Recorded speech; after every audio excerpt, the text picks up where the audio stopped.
Shalom, brothers and sisters.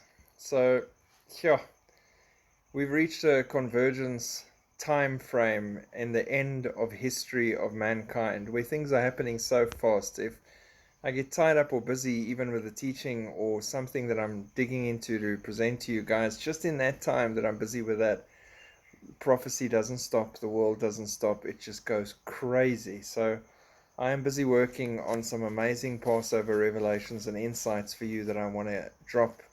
And here where I'm living, besides the load shedding with the power off all the time due to the corrupt state, in our last cycle yesterday of power being off, the criminals again went in and stole infrastructure. So we have been without power for 35 hours plus. Power came back for 1 hour and it's off again now. So that's the world we're living in right now. It's crazy. Um, it's normal for us. We roll with the punches, but it is the world that is going to be normal for everyone in the tribulation, if not much, much worse, very, very quickly. But again, due to that, I fall behind sometimes on the stories that come through quickly. So I'm going to do this a little bit different today. I'm going to talk you through all the stories I'm behind on that are happening now and have just happened. And that'll bring you up to speed with where we're at right now. And then I'm going to carry on working on my Passover piece. And then we'll chat tomorrow again. So here we go. At least 25 train cars derail in Paradise, Montana. Unknown substance leaking in the Clark Fork River. Sound like we've watched this movie before?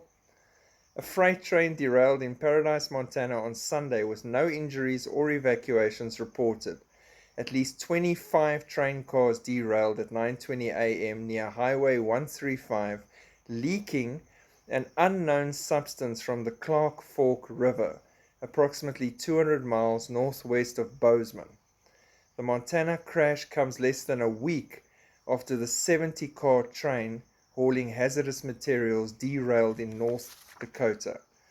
So I think at this stage of the game, if you're living in the States, maybe download a map of all your train routes and check when the trains are riding, and then have a look and cross-reference that with rivers or farms or anything to do with food, and then start plotting potential options. And you might actually start plotting these things before they happen, because this is a program and it's happening fast. It is crazy. If people don't realize this or see this yet, they're not going to realize it or see it. They're going to mark themselves very quickly for the beast and queue up for anything that's coming. North Korea warns the US and the allies of nuclear attack over South Korea drill provocation. Now that the US and the South Korean puppets have openly committed a military provocation against the DPRK, the latter's option will correspond to that. The US and its followers should never forget the fact that their rival state has possessed the nuclear attack capability in practice, as well as the characteristics of the people and the army of the DPRK, which do not make empty talk. If he keeps doing this though, I'm sorry, but that is empty talk. North Korea flexed its military and nuclear capabilities throughout the 11 days of joint military exercises between the United States and South Korea.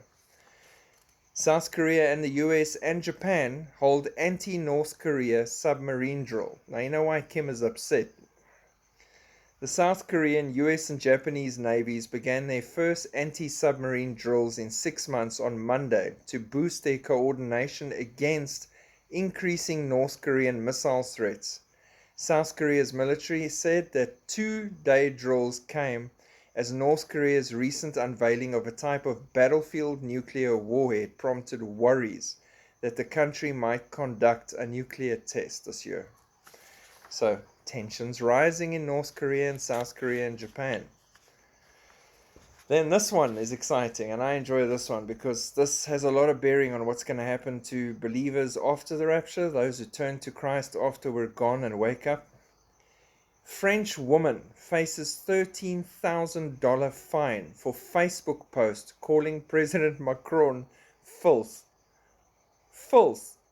President Macron's false.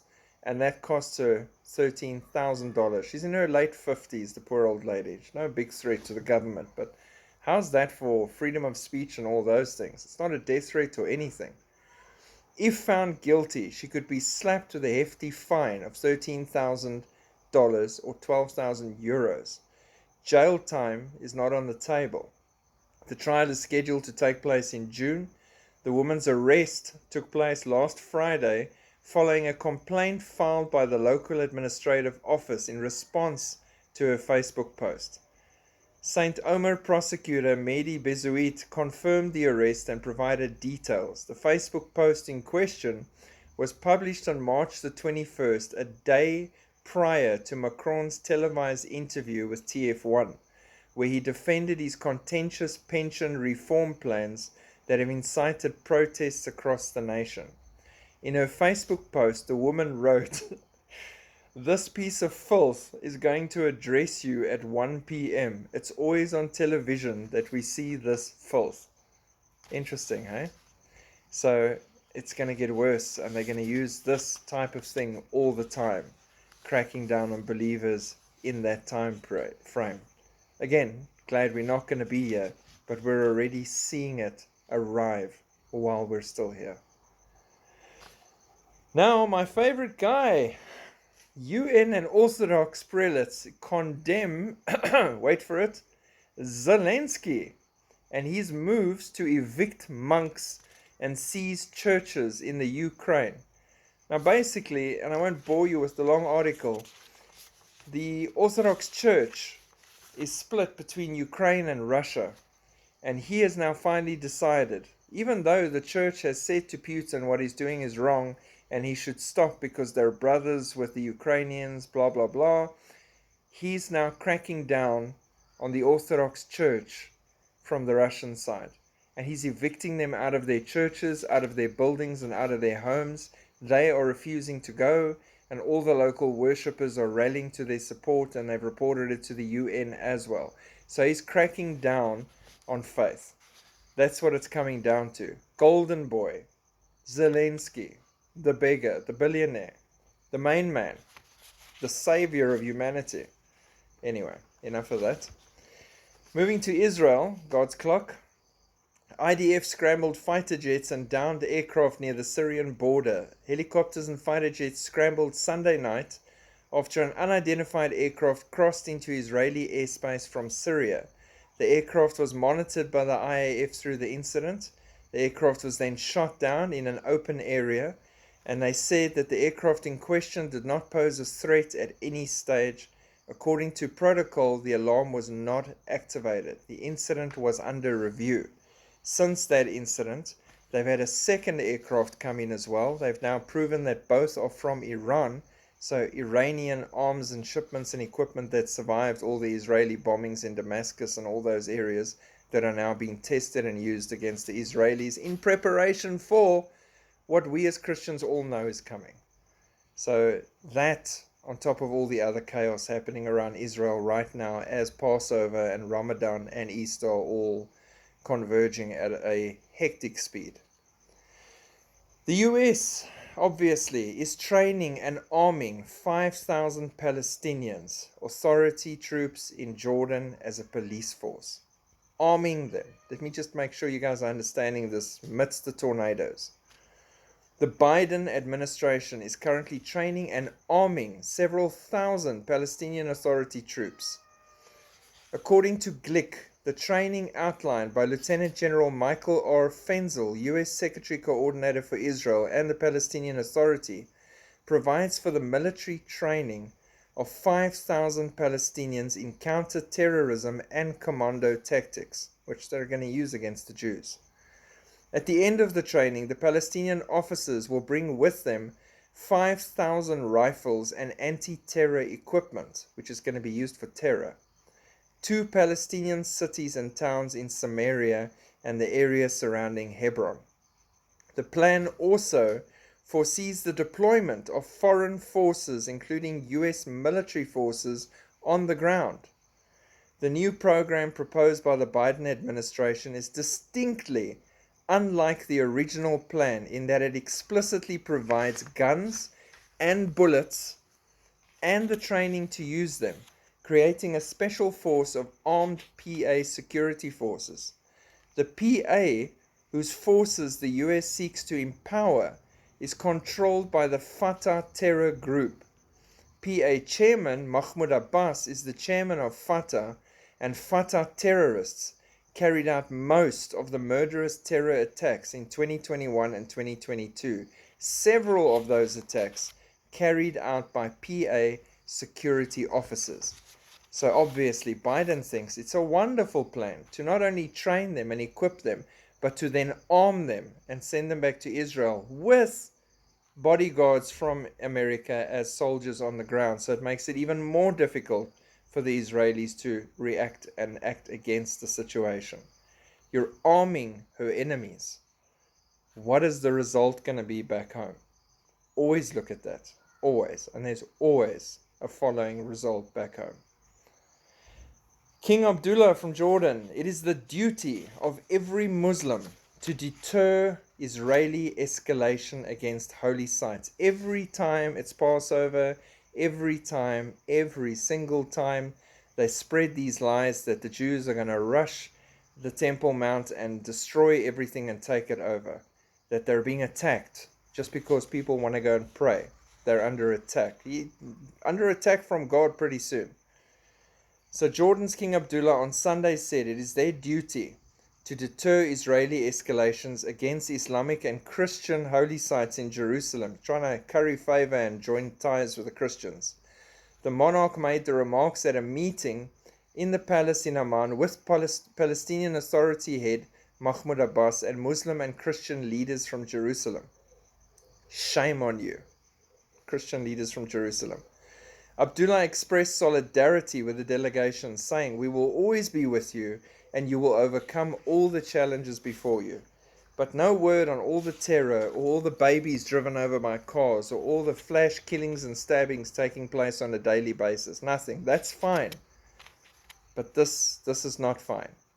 Sweeping them up and getting everyone into a frenzy to cause more terror attacks and hatred and murder. That's fine. Shocking chaos, this is now the latest headline, as Israeli forces storm Islam's third holiest site. It is Israel's holiest site, just by the way. No one talks about this. During Ramadan, soldiers fire tear gas and stun grenades and beat worshippers inside Al-Aqsa's mosque amid rising tensions. Israeli forces raided the mosque on Wednesday and attacked Palestinian worshippers. Palestinian media reported, raising fears of wider tension as Islamic and Jewish holidays overlapped. Tensions have been high in East Jerusalem and the West Bank for months, and fears of further violence have been fueled with the convergence of the Muslim holiday fast of Ramadan and the Passover. Palestinian news agency Wafa reported that dozens of worshippers who spend all the night during Ramadan praying were injured when the police raided the mosque. I was asking why they raided the mosque. It was not immediately clear what sparked the violence. The Israeli police said it used force to evacuate worshippers who were holed up at the mosque with fireworks, rocks, and sticks. They added that an officer's leg was injured by a stone and dozens of rioters were arrested. They did this last time too. They literally store up rocks and fireworks in their holiest site, third holiest site. How holy is the site if you're using it to store rocks and fireworks? The violence in Jerusalem triggered a wave of protests and condemnations from Palestinians. In Gaza, Hamas called for large protests and people began gathering in the streets, with calls to head for the heavily guarded Gaza-Israel frontier. On Tuesday, a Palestinian suspect stabbed 2 Israelis near an army base by Tel Aviv in the latest incident. Israeli police said in a statement it was forced to enter the compound after masked agitators locked themselves in the mosque with fireworks, sticks, and stones. When the police entered, stones were thrown at them and fireworks fired from inside the mosque by the agitators, adding that one of their police officers was wounded. So they had reason to go in there and stop this before it got out of hand just now and later on. And they had to go in. And they were attacked. But the media is just going to tell you that the Jews went in and attacked a bunch of peaceful people praying. If your prayers involve fireworks and rocks, you're obviously serving a demon. Something is wrong. You need to wake up and serve the living God. God doesn't need me to throw rocks or fire fireworks to get his attention. He needs my heart surrendered to him. That is the difference between a loving, real God and some demonic thing represented by stone. And that is the roll up, and there's a lot more that I've missed. That is just the last 2 days. And I'm keeping you guys updated on the community wall as well, with volcanoes and earthquakes. The birth pains are through the roof. The earth is groaning. All of nature is calling out attention for the release that's coming as the restrainer is removed. The bride is collected and snatched away, and the way is open for Daniel's 70th week, the time of Jacob's trouble, when Elijah and Moses come down to speak to them, when the 144,000 Jews go out and spread the gospel, when the angels fly across the heavens preaching the gospel of Jesus Christ. God's heart doesn't stop for mankind, even those that are too hard-hearted to listen now or to turn from their wicked ways. To appoint angels to fly across the heavens that they will visibly see and hear preaching the gospel of Jesus Christ. He's desperately trying to reach those of our loved ones, those that have heard but haven't turned, and the rest with hard hearts, because he died for everybody. He's doing everything he can to give everyone a chance. Don't ever forget that. That's how much he loves us. It is unfathomable, especially now with Passover, how much he loves us. How deep is the well of his love for us. We would drown trying to find its bottom, because there is no bottom. God bless you. Keep looking up. Shalom.